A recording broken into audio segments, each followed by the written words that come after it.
Good afternoon, everybody. Thank you very much for joining this edition of New Book, New Chat, which is an occasional series of the Bangalore BizLit Fest. Our Lit Fest is now in its 10th year. Thank you also, Rajrishi Singhal and Govindraj Ethiraj. I'm going to call you Rishi and Govind from now on for making time for this event.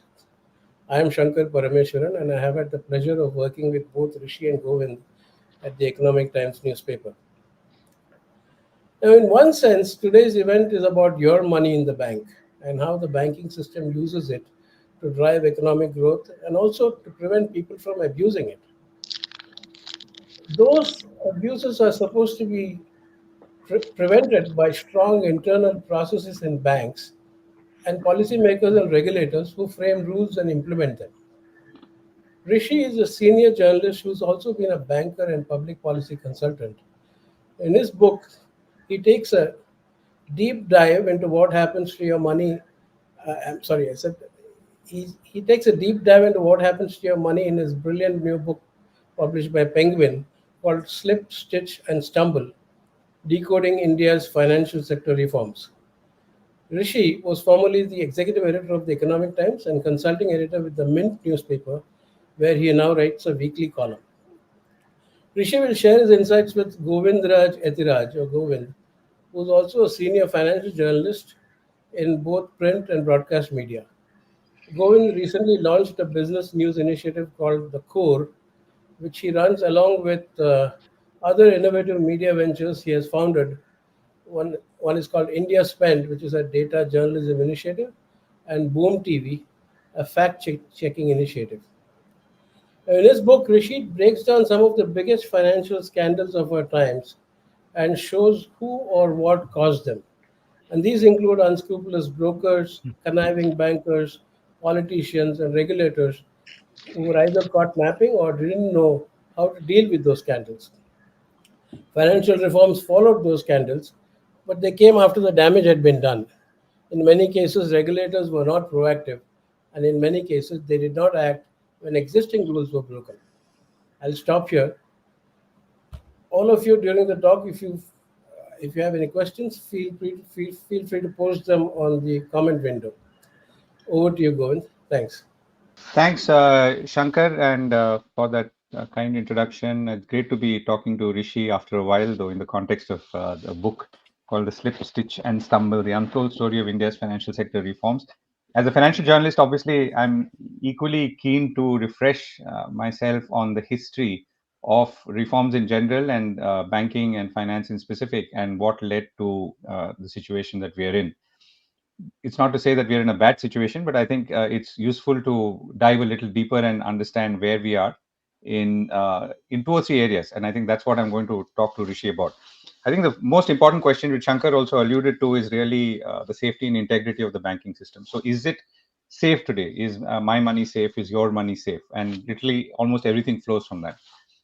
And a collateral to that could be question to that could be do we trust the banking system, and to what extent do we trust? And trust is goes both ways, goes across the board.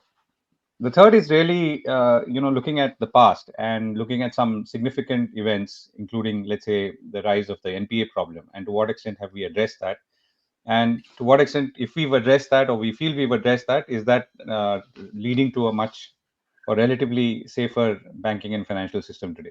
And finally, I think we can talk a little bit about where things are today. So right now, as I mean, most people who would have logged in, I would imagine, are familiar with the banking and credit system, and you know that the last few months, both the Reserve Bank of India and the Securities and Exchange Board of India have been sounding notes of caution.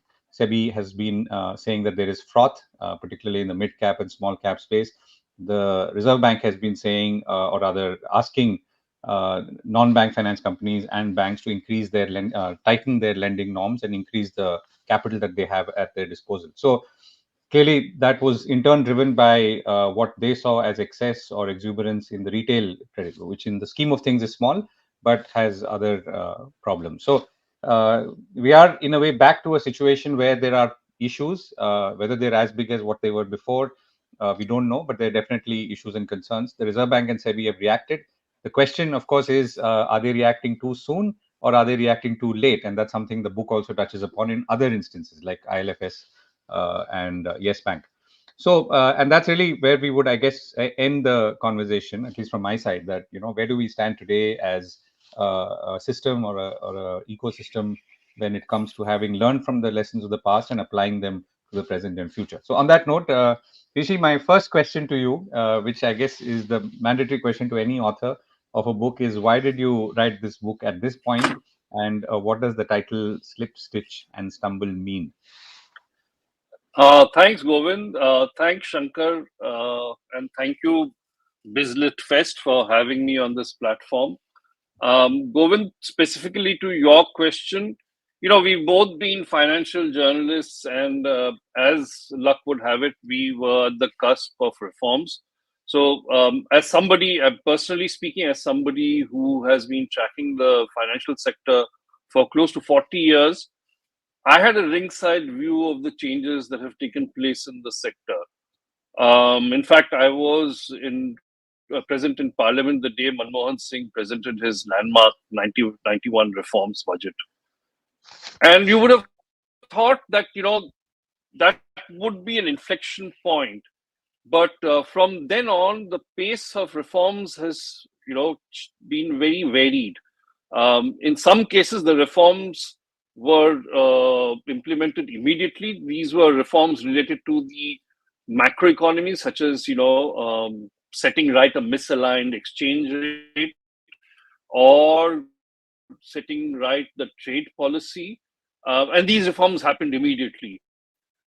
Some other reform measures were put on a gradual path, allowing the Indian financial system to slowly adjust to the changes, because the system was protected all these years. So they thought that it's best to do it slowly and not expose them to sudden shocks.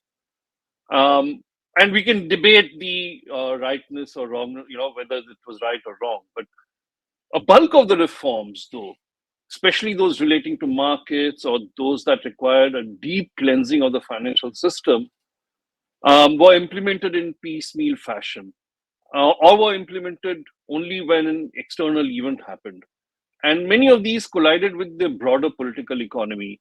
So that was one reason why, I thought maybe it's time to write a book on why those reforms happened, and when they did happen.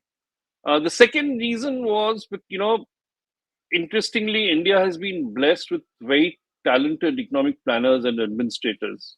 This has always helped the country in its dealing with all the multilateral financial institutions like World Bank and IMF. And this constellation of economic thinkers had been advocating reforms for a very long time, even during the 1980s. And one had been reading all the policy briefs, papers, articles, and op-eds. And, one was quite kind of taken with the stuff that they were saying. And I felt that, what they were saying made sense. And even though when the balance of payments crisis happened in 1991, there was a ready-made blueprint for reforms. And so I thought that story also needed to be told. Finally, there have been many books on financial sector reforms, notably by James Hansen and Kruger. And there were some books which dealt with the entire panoply of reforms, or some which specifically dealt with reforms in a particular sector. But I felt what this whole, canon of literature lacked was a book on the motivation behind reforms. And I felt that, something like that was necessary, especially because, when you looked at how reforms came about in some key sectors like equity markets, in the banking sector, or in NBFCs, um, these were very slow, hesitant, and wobbly. Measures didn't, the change was not organic as one had hoped it should have been. And so I thought that maybe we should, write the story of why these changes happened the way they happened.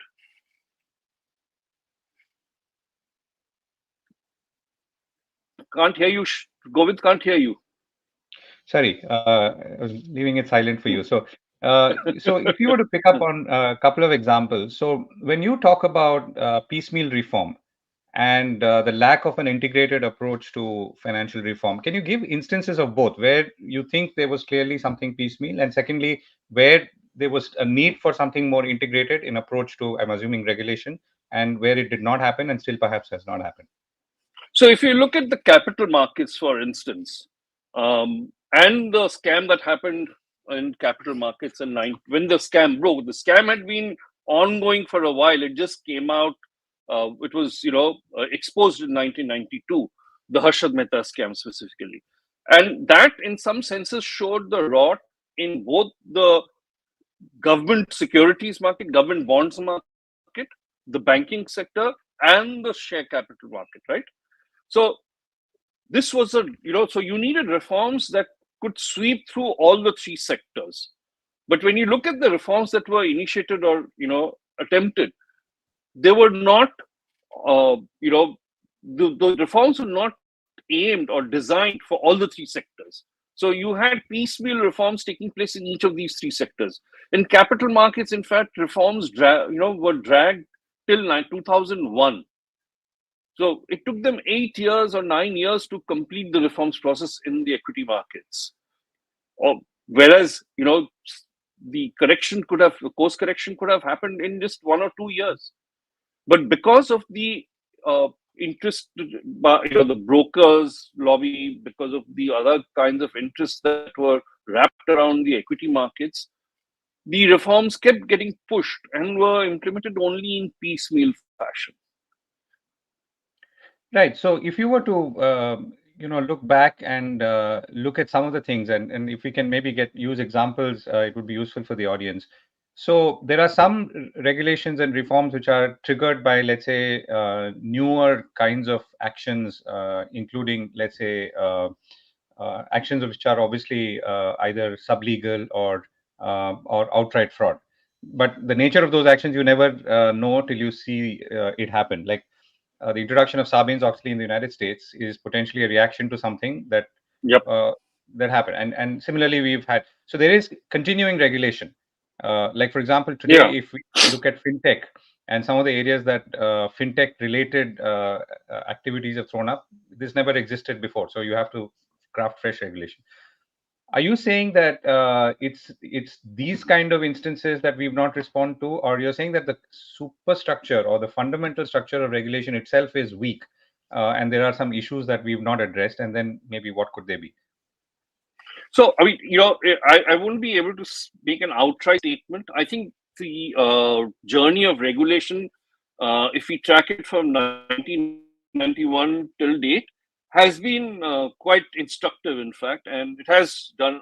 It has grown, matured a lot over the years. It has borrowed from the best markets, from the best regulators, and has strengthened itself in terms of capacity, in terms of its ability to detect, use instruments, use technology to preempt crisis or scams.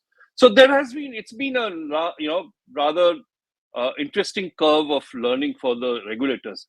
But if we were to look at, say, 91, 92, and the regulatory structure that existed at that point of time, there was clearly capacity shortage. There was clearly, problems with market intelligence. The regulators didn't have market intelligence. I mean, in fact, the Reserve Bank of India brought in, a separate department on market intelligence only after the 92 scam. Similarly, it brought in a department for financial stability only after the 2008 crisis in the USA. So, as each of these crises erupted, the Reserve Bank or SEBI understood the need for adding different building blocks to its existing, instrumentality. But given, so regulators have this, problem of having to react to, occurrences or scams or crises. And I think what Reserve Bank today has done, specifically the fintech example that you mentioned, is created this sandbox approach. where so for new technologies, you create a sandbox where you allow only limited players, limited, operating licenses and freedom. And you see what happens there. And from that, you then learn. And then you craft your regulatory framework around that learning. So it's been a process of learning for the regulators. Right. And let's come to the questions that we posed at the beginning. So safety and then onwards to trust. So would you say that the Indian financial system, with all of this, the background, the original regulation, the evolved regulation, the responses over the years, would you say it's safer today? I would say so, yes. But I can't say it's 100% safe, right? I mean, you can never tell because the system is very complex today. If you recall, say in 2018, which is not so far back, you had one NBFC called Island FS collapsing, right? It was already hollowed out. I mean, there was a problem in that NBFC and nobody was recognizing it. But when it defaulted on its loans in 2018, it was like one collapsing. And so therefore the complexity of the system has changed, and I think the Reserve Bank of India and SEBI both realize that it's a very complex financial system. It's very interconnected. There are all kinds of influences acting on it from external sources as well as internal sources. So they have tried to, tighten internal stability, I mean, resilience of these institutions, as well as try and preempt some of the external. But one can't say that, if they're 100% shock proof, because shocks can come from anywhere. I mean, who could have predicted a pandemic, for instance, right? I mean, risks always hit you when you least expect them. But I think the regulator's job is to make sure that risk mitigation leads to minimum damage. And I think they've been working towards that.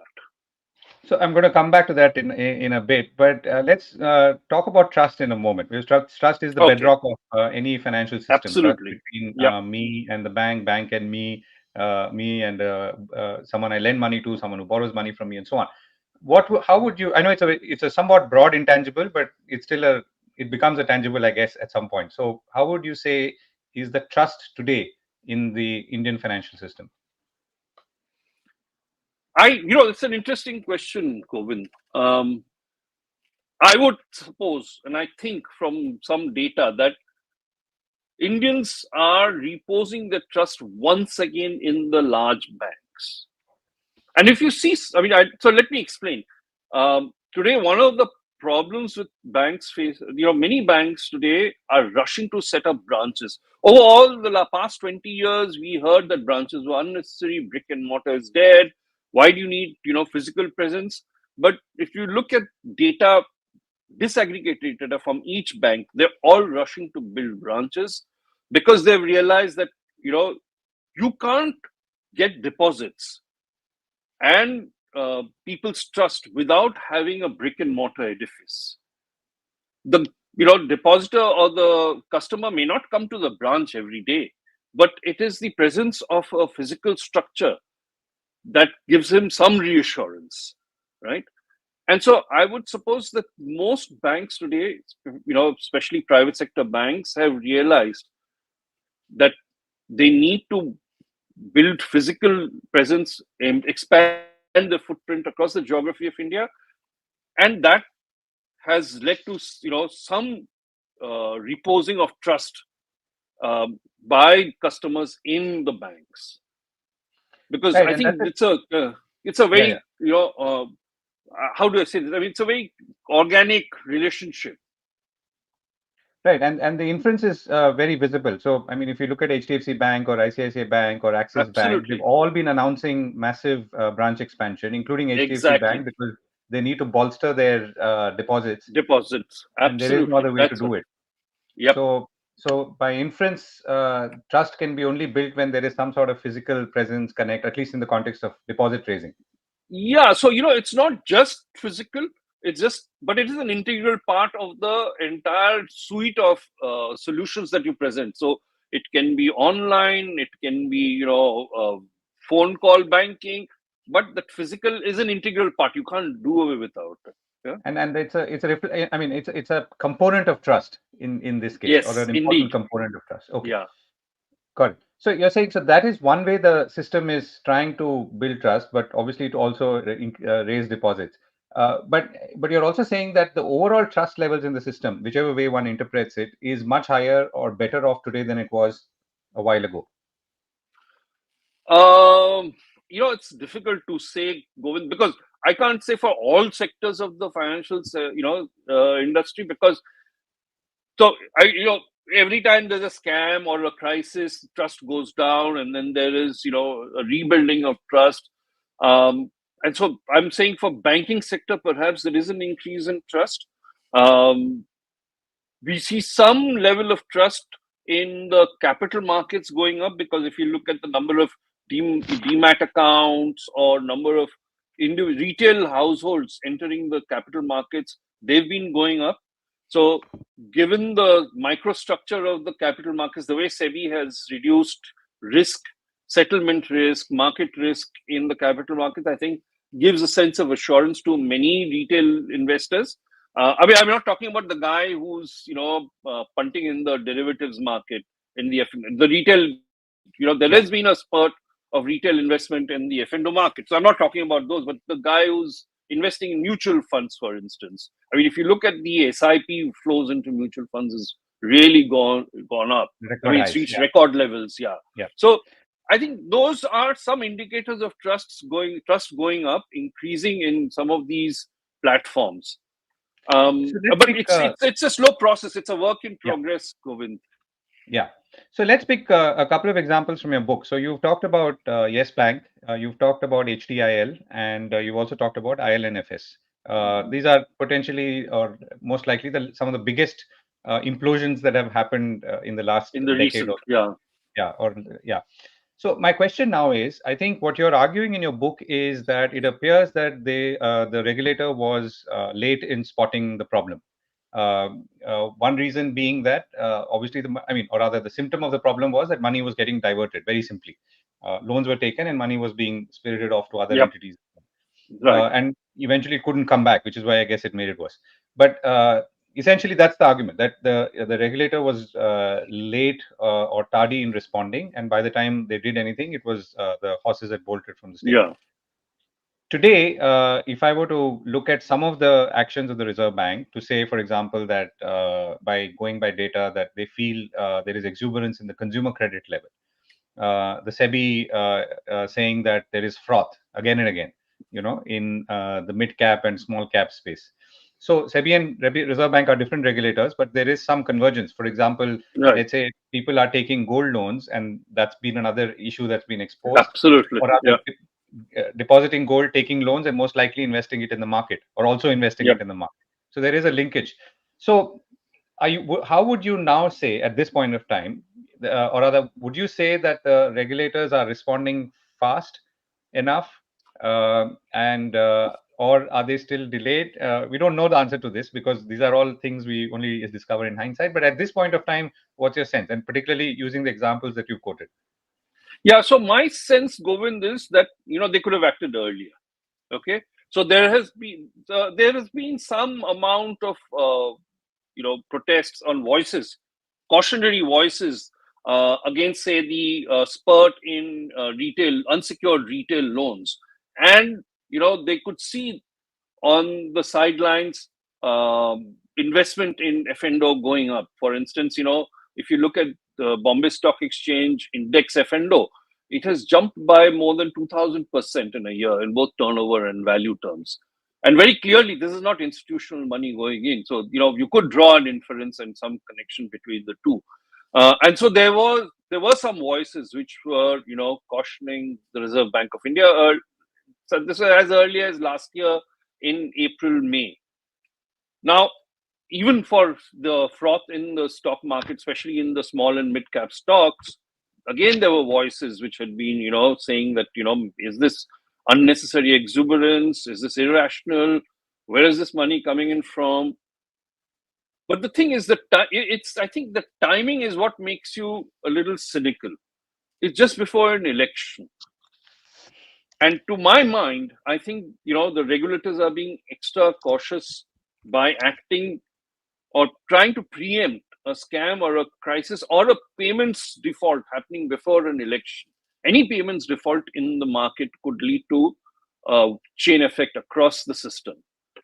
And so, therefore, to my mind, I think this regulators could have acted much earlier, but I feel they're now acting, tightening the screws because of political economic compulsions. And that's is also a consistent theme across your book, that That's right right. down to the conclusion that this is what the political economy or the politics of it overwhelms the economics of it. So Absolutely.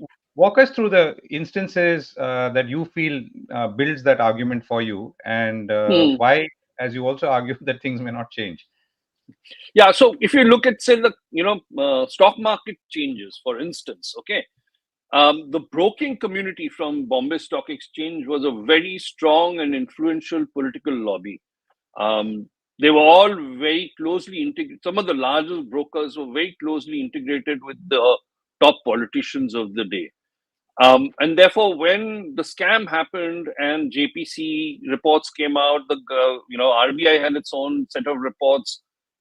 The changes that were proposed could not be implemented because the broking lobby stepped in. I mean, you think Yeah. that when Badla was finally banned in 2001, Badla was the source of all evil in the capital markets, in fact.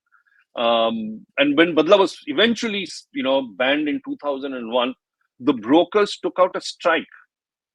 I mean, it's the irony of brokers going on strike in India, because one speculative instrument had been banned, uh, instrument that had been repeatedly causing crisis and payment scams in the system, gives you an idea of how, you know politically involved or politically entrenched that lobby was.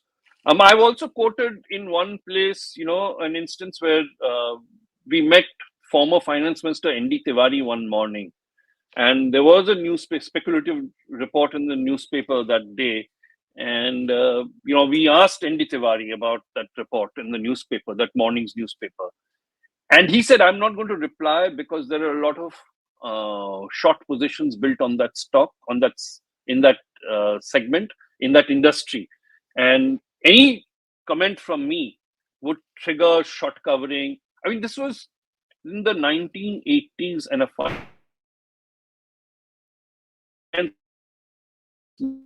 minister in the market. He knew there was an exposed shorters in who had shorted a particular industry.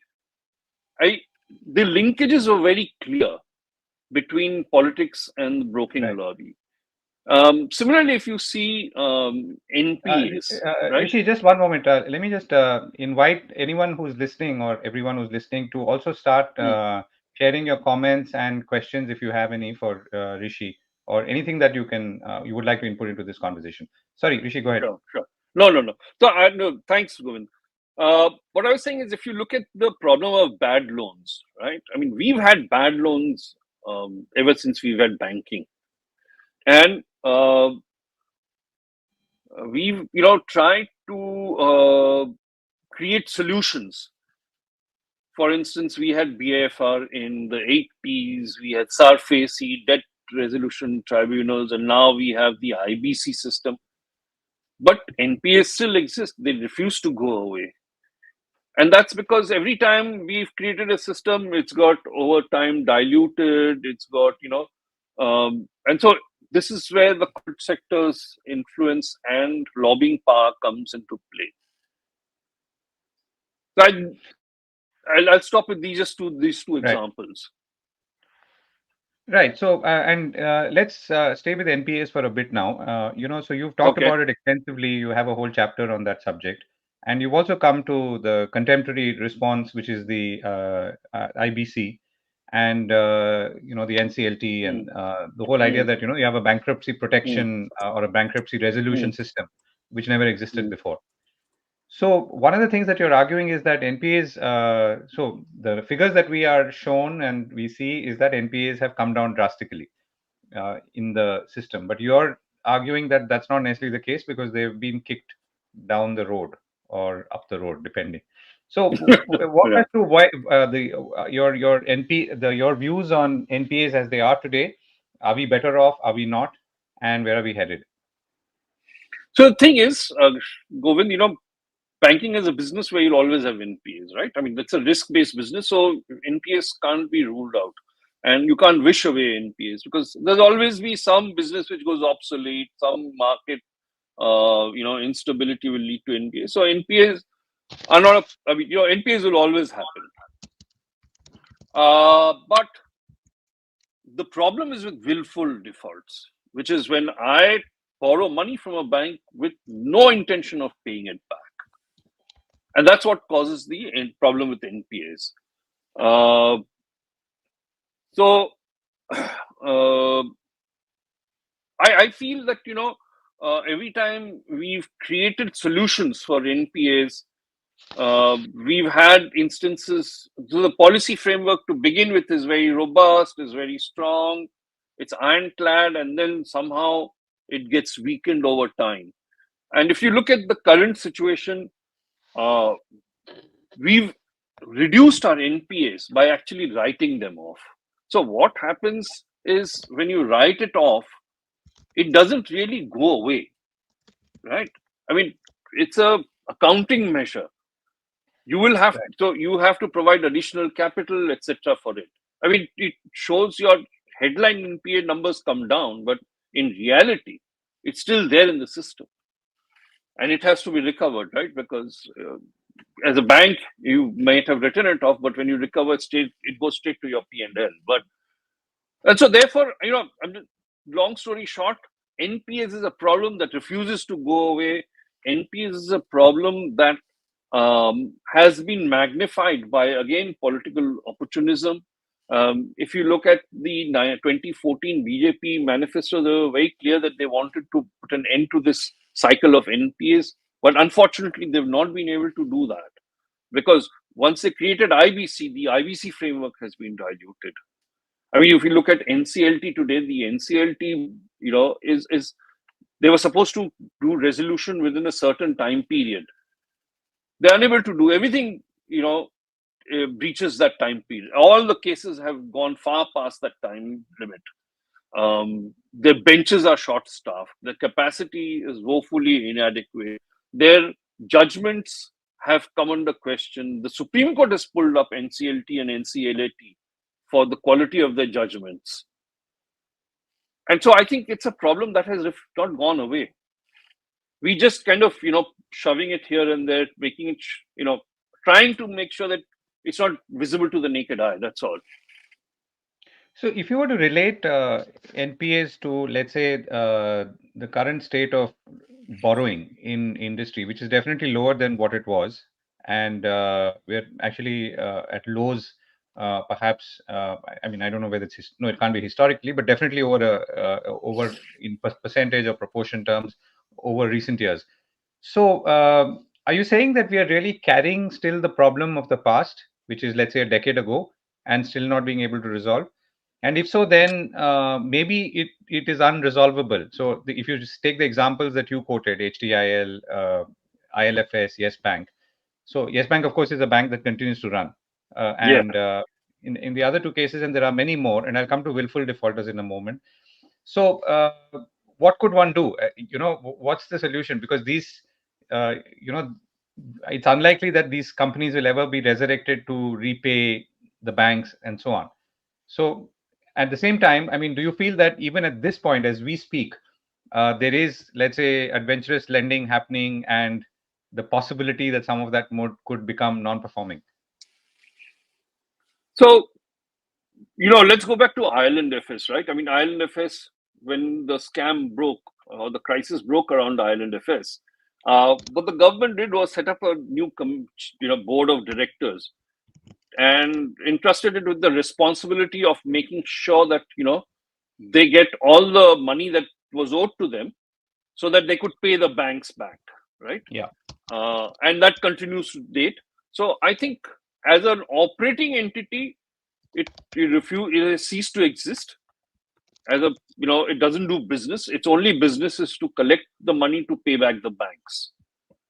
And I think that was decided. I mean, that path of action was, kind of deliberated and decided, because collapsing and leaving so much debt behind for the banks would have been disastrous. So they decided to make sure that at least some of the debt could be recovered, and which is why ILFS was allowed to exist, and it wasn't liquidated right away.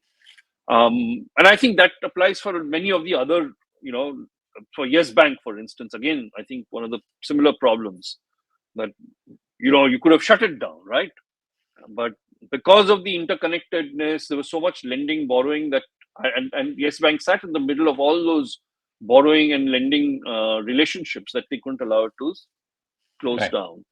And if you think, I mean, there is always some lending happening that could lead to NPAs.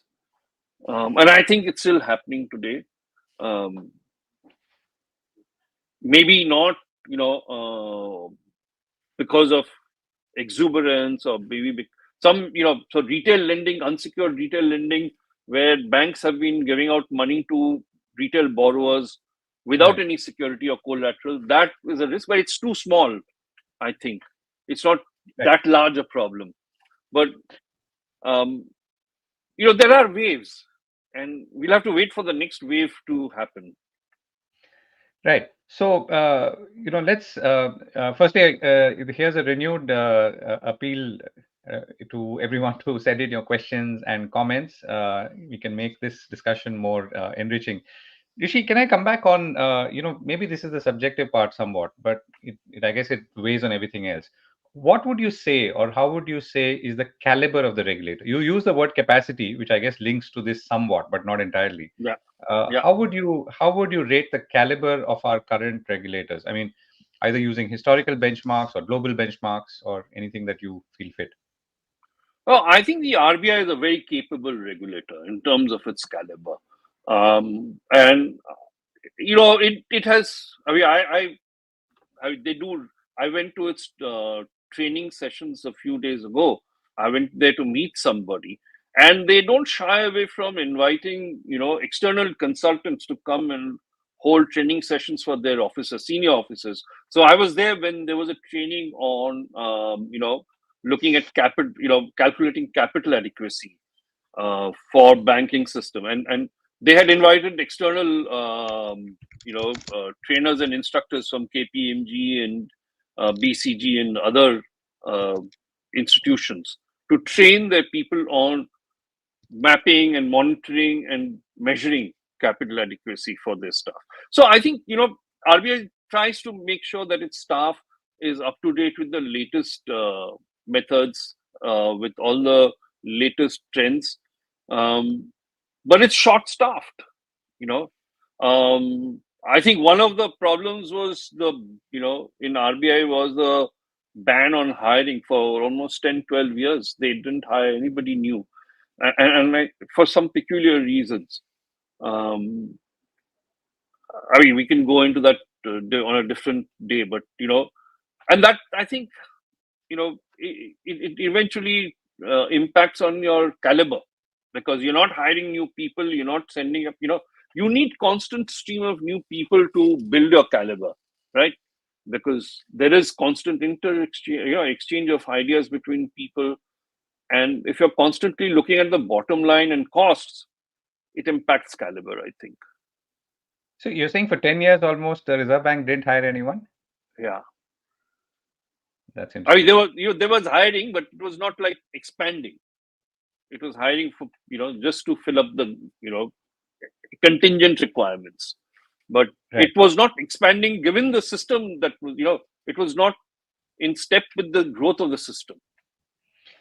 Right. So let me come to the present. This is not something that you've covered much in your book, from what I can see, and this is to do with the fintech, the whole fintech, let's say, ecosystem, or the fintech revolution, depending on which way you want to look at it. What's your sense? I mean, do you feel that the regulators are firstly doing what one needs to do to ensure that there is more technology driving banking and therefore its distribution and so on. And that's, we can see all of that happening. But at the same time, as we've also seen, there can be, let's say, unregulated lending, lending via apps.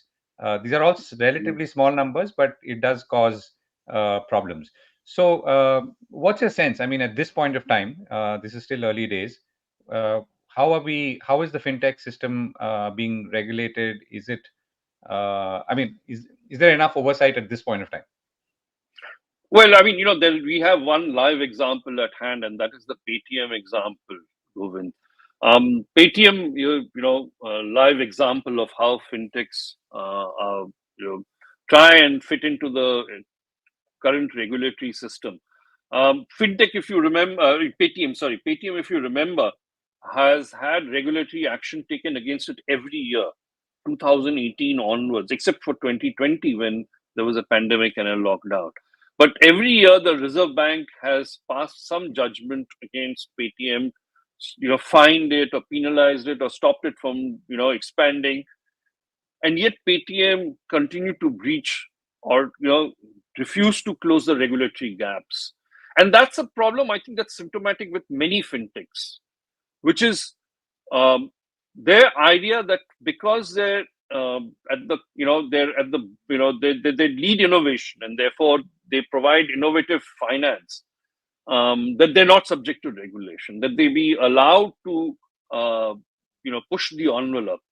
Right. And then sometimes I think many of these fintechs are confused about their identity. They don't realize whether they are technology companies or they're finance companies. Each of these has its own how do I say, say if you're a finance company, you need to follow certain rules. You have certain fiduciary responsibilities. Technology companies don't have so many fiduciary responsibilities. And so this confusion about their identity is also creating some kind of antagonism against regulation, and they try, which is what. So I think We've been seeing today, So We've been fintechs seeing. today, and I think RBI, because again it doesn't have so many people, limited in capacity, is trying to regulate fintechs through the route of SROs, self-regulatory organizations. But even there's a problem, Govind, because if you look at lending fintechs that's just do pure lending. There are already two associations among lending fintechs. Now, which association becomes the SRO is a good question. And if both become SROs, will the individual fintechs listen to either of them? They'll do regulatory shopping, right? Right. So, Rishi, let's take some questions which have started coming in, and let me begin Okay. with Meera Garodia, who asks, when companies default or in the case of non-performing assets, how does the loss get covered and by whose money? So, thank you, Meera, for the question. The loss gets covered by other depositors like you and me. So it is written off from the capital. I mean, if it's a government-owned bank, then the government puts in more money to make up for the loss in capital. That money comes from your and my taxes. So whatever happens, it is the public's money which is at loss. Do you want to add something? No, I'm good. I think this it is yours and my money. I think that's the bottom line. Either the depositors or the taxpayers, one way or the other. Exactly. So Shankar's question: what are the segments of the financial sector that are ripe for reforms, or rather, what's the unfinished agenda for reforms? And perhaps it's your next book as well. So So I think one of the key problems that we've seen in the financial sector is the lack of coordination between individual regulators. And today, you have a system where banks, when they're lending money, they have to follow a huge manual of rules, like a thick manual. On capital, you have to do this, you have to do that, and banks over the years, because they're in the lending business, have developed some expertise in lending, in credit appraisal, credit assessment. But those rules do not apply to, say, mutual funds, which have started lending money. They take money from you and me, and they've started lending money to all kinds of companies. Um, Private equity funds, again, they're lending money. Now, thing is, do they have the expertise to lend, to do credit appraisal, credit assessment, and then having lent the money to do follow-ups, monitoring, collection? Because, and this is important because, again, when you lend money to one company and that company fails, it has repercussions across the system, and it creates a shock, because today's economy is very interconnected. So one default in one small company can have repercussions across the system. It can hurt you, me, everybody in the system. So So you mean things like venture debt and so on, is it? venture debt, PE debt, mutual fund debt. So there are now credit debts, right? I mean, credit Got it. funds. So all kinds of. I mean, you saw what happened in Franklin Templeton, right? When the credit funds collapsed, it sent shockwaves through the system. And that fund, I mean, they didn't have it. It kind of, we got to know in retrospective, in retrospect, that they didn't have the capacity or the ability to assess debt, appraise debt, and they had lent money indiscriminately. Right. Gayatri Kamath, who's a familiar name to Oh, all of us, asks yes. whether there are any good examples of ESG-related reforms in the sector. So Gayatri, thanks for the question. Interesting, because I think the RBI has started move, kind of creating capacity for climate finance among the banks in itself.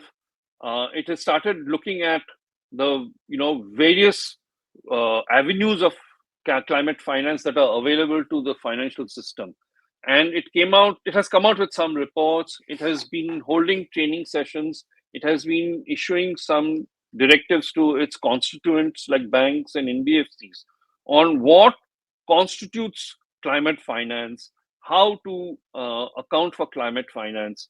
It's not strictly ESG, because the G part is, again, has a very different connotation in the financial sector. Uh, Governance is politically driven in the financial sector. So in the private sector, governance is driven by boards, shareholders, but in the public sector, it's driven by the government. So, the G part we'll leave for another day. But climate finance is increasingly getting a lot of importance from the regulators.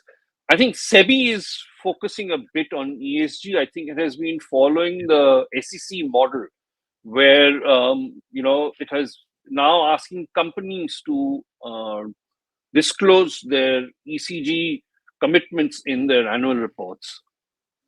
Got it. But it's a curve. I think we'll have to, it's going to develop as we go along the way.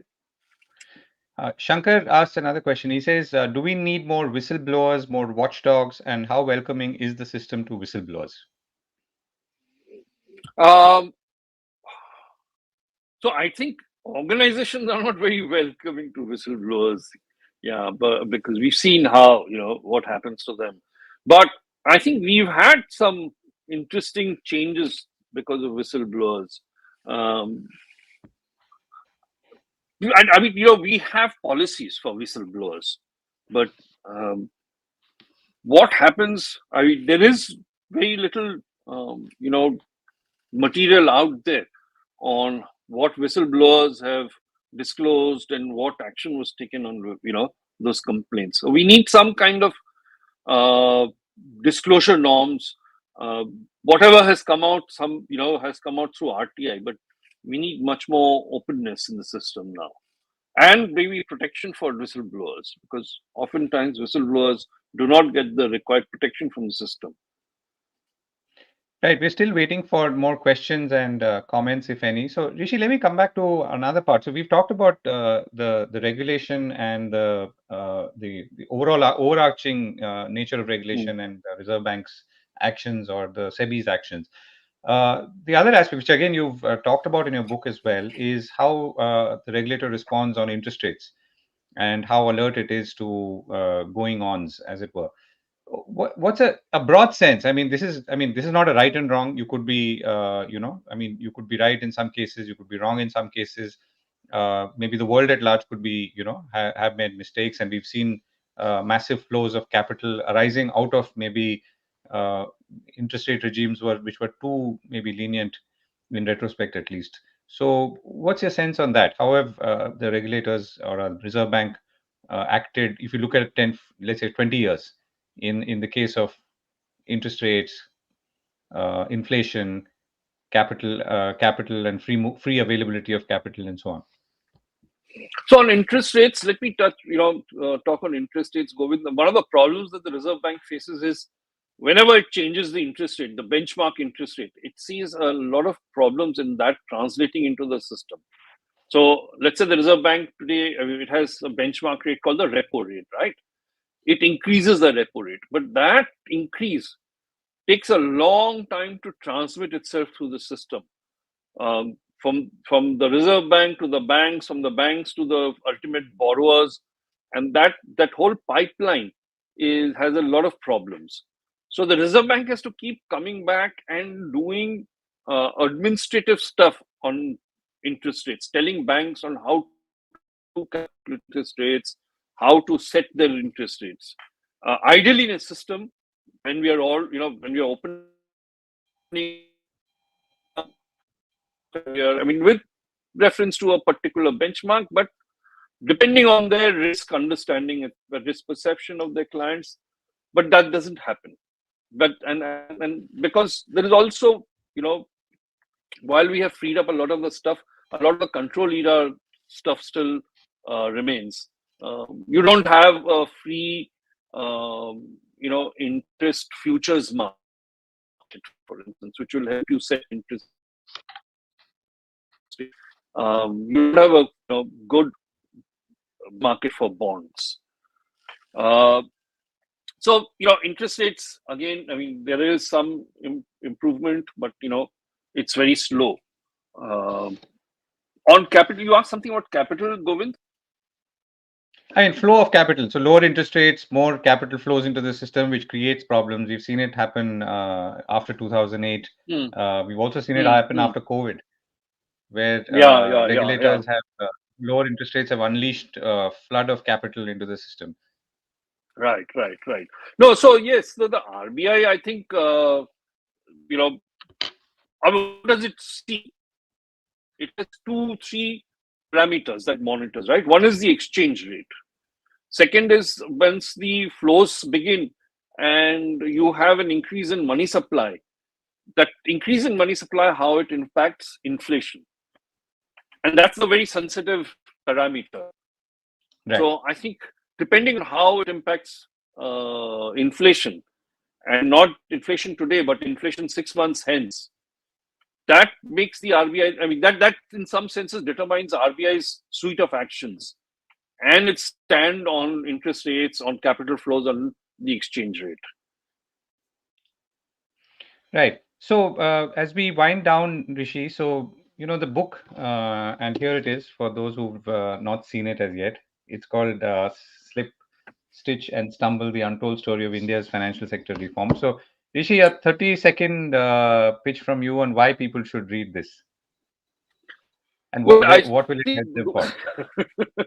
Yeah, so it will help them understand the impulse for reforms, why governments across political regimes have initiated reforms, but have initiated with some hesitancy, with some reluctance, and continue to do so. What drives reforms, or what doesn't drive reforms, and the political economy of reforms. I think. Right. Can I expand some more? Yeah, please. Yeah. No. I think so the problems of political economy that influenced the path of reforms in the past continues to do so in the current at present, and will continue to do so in the future, because the political economy cannot be wished away. It's a large influence on every single part of the economy, and financial sector reforms. What you do there has implications for the rest of the system and the reforms that you implement elsewhere. So, how financial sector reforms progress is key to understanding how reforms can progress in the other parts of the economy. If you look at the, say, agri reforms or land reforms, over the past 10 years and the faltering sense of reforms there, right? It gives you an idea of how the political economy influences reforms in other sectors. So this is just holding up a mirror. Right. Rishi, thank you so much. Thank you, Bangalore Lit Fest and Shankar, for inviting me. And it's back to you. Thank you, Yeah, Shankar. Thank you, Govind, and thank you, Bangalore Lit Fest. Yeah, thanks a lot, guys. thanks also to Ganesh Kirti, who's in the green room, making sure all of this works. Well, thanks, Ganesh. And thanks, Rishi and Govind, for making time for this. Thank you also, the audience, for making time for this and for your questions. I think one thing that stands out, I mean, you covered a lot of ground, but one thing that sticks in my mind is at least in the next 2 or 3 months, we won't have any financial scandals, right? Uh, Yeah, so the, yeah. but thanks so much. We'll be back at the Bangalore Lit Fest with more such events leading up to our annual event in September 2024 in Bangalore. Thanks so much. Have a good rest of the day, all of you. Bye. Thank you. Thank Thank you. Bye you. bye. Bye. Bye. Bye. Bye.